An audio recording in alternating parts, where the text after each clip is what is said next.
Hello दोस्तों, आप लोगों का स्वागत है आलू का आत्मज्ञान चैनल पर। दोस्तों, जैसा कि आपने थंबनेल में देखा ही होगा, आज का हमारा टॉपिक है कि शिवलिंग का सही मतलब क्या है। तो दोस्तों, आज हम बताएंगे कि शिवलिंग का असली मतलब क्या होता है। दोस्तों, आजकल शिवलिंग के बारे में न जाने कितनी तरह की बातें उड़ाई जाती हैं, तरह तरह की खबरें बताई जाती हैं और उनका बहुत ही गलत तरीके से अर्थ किया जाता है। तो दोस्तों, आज मैं आपको इनका सही अर्थ समझाने की कोशिश करती हूँ। ठीक है, तो चलिए शुरू करते हैं। दोस्तों, जो शिवलिंग होता है ना, वो एक प्रतीक है, एक साइन है। और ये किस चीज़ का साइन है, ये आपको आगे पता चलेगा। तो हम इसे शुरू करते हैं। तो दोस्तों, शिवलिंग में जो नीचे का भाग होता है उसे हम योनि कहते हैं। और योनि कोई गलत चीज़ का प्रतीक नहीं है, ये प्रतीक है आपकी प्रकृति का, हमारी प्रकृति का। प्रकृति मतलब नेचर का। नेचर मतलब ये दुनिया, ये संसार जिसमें पेड़ पौधे, जीव जंतु, इंसान, पेड़ पहाड़ पर्वत सभी आ जाते हैं, इसे प्रकृति कहा जाता है। और जो शिवलिंग में नीचे का भाग होता है योनि, वो प्रकृति का प्रतीक है। ठीक है, जिसे योनि के रूप में शिवलिंग में नीचे के भाग के रूप में दर्शाया जाता है। ठीक है, अब बात करते हैं शिवलिंग के ऊपरी भाग की। शिवलिंग का जो ऊपर का भाग होता है वो एक खंभे के आकार का होता है, एक स्तंभ के आकार का होता है। और जानते हैं ये किसका प्रतीक है? ये प्रतीक है हमारी शुद्धतम चेतना का, हमारी सुप्रीम कॉन्शियसनेस का। सुप्रीम कॉन्शियसनेस मतलब वो चीज़, वो कॉन्शियसनेस जिससे ये पूरी दुनिया चलती है। ठीक है, इस तरह से शिवलिंग का असली मतलब क्या हुआ? इसका मतलब हुआ कि शिवलिंग माने इस दुनिया में स्थित सबसे सुप्रीम कॉन्शियसनेस, जो संसार में तो रहती है पर संसार के माया जाल से अलग रहती है। संसार के सुख दुख का जिस पर कोई असर नहीं होता है, जो हर परिस्थिति में अपने आप को अडिग और अविचल बनाए रखती है। ये है शिवलिंग का मतलब। समझ गए? और दोस्तों, इसके साथ में एक बात और कहना चाहूँगी कि शिवलिंग जो है ना, हमसे बिल्कुल भी अलग नहीं है।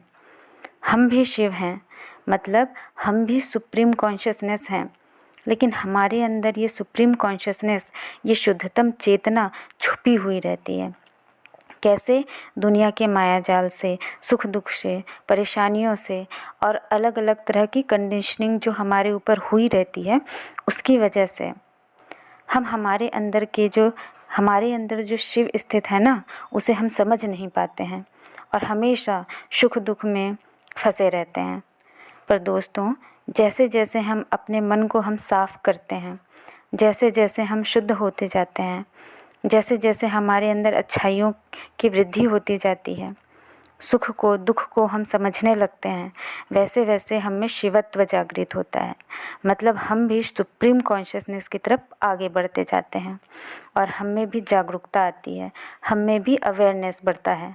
ठीक है, और हम भी शिवत्व की ओर बढ़ते जाते हैं। और यही असल में हमारे जीवन का उद्देश्य भी होता है। हर मनुष्य जो इस धरती पर जन्म लेता है, उसका असली उद्देश्य यही होता है कि वो शिव हो जाए। पर हम इन चीज़ों को नहीं समझते दोस्तों, और मटेरियल चीज़ों में ज़्यादा फंसे रहते हैं। मैं ये नहीं कहती दोस्तों कि मटेरियल चीज़ें हमें नहीं रखनी चाहिए। मटेरियल वर्ल्ड में हम रहते हैं तो मटेरियल चीज़ें तो चाहिए ही, पर मैं ये कह रही हूँ कि हमें मटेरियल चीज़ों में इतना भी संलिप्त नहीं हो जाना चाहिए कि हम अपने असली उद्देश्य को भूल ही जाएं। ये से तो सही नहीं है ना दोस्तों। इसलिए हमारे जो महान ऋषि मुनि हैं, उन्होंने शिवलिंग को एक साइन के रूप में, एक प्रतीक के रूप में हमारे सामने प्रस्तुत किया है, ताकि हम जब भी शिवलिंग को देखें तो हमें हमारा असली उद्देश्य याद आता रहे और हम अपने आप को शिवत्व की ओर ले जाते रहें। ठीक है, तो दोस्तों, आप लोगों को अब समझ में आ गया होगा कि शिवलिंग का मतलब क्या है ना? और दोस्तों, ये वीडियो मैं अभी इसलिए भी बना रही हूँ क्योंकि अगले महीने महाशिवरात्रि का पर्व है और हम सब भगवान शिव की आराधना में लगे होंगे। लेकिन कुछ लोग ऐसे होते हैं दोस्तों जो फिर से शिवलिंग को लेकर के उल्टी सीधी बातें करेंगे, पता नहीं क्या क्या कहेंगे। इसलिए मैं ये वीडियो आप लोगों के सामने ला रही हूँ ताकि आप लोग ये वीडियो देखो और शिवलिंग का असली अर्थ समझो। और जब भी आपके सामने शिव जी के बारे में, शिवलिंग के बारे में कोई उल्टी सीधी बातें करे तो आप उनको मुंह तोड़ जवाब दे सकें। ठीक है। तो दोस्तों, आशा करती हूँ कि आप लोगों को ये विश्लेषण, ये एक्सप्लेनेशन समझ में आया होगा।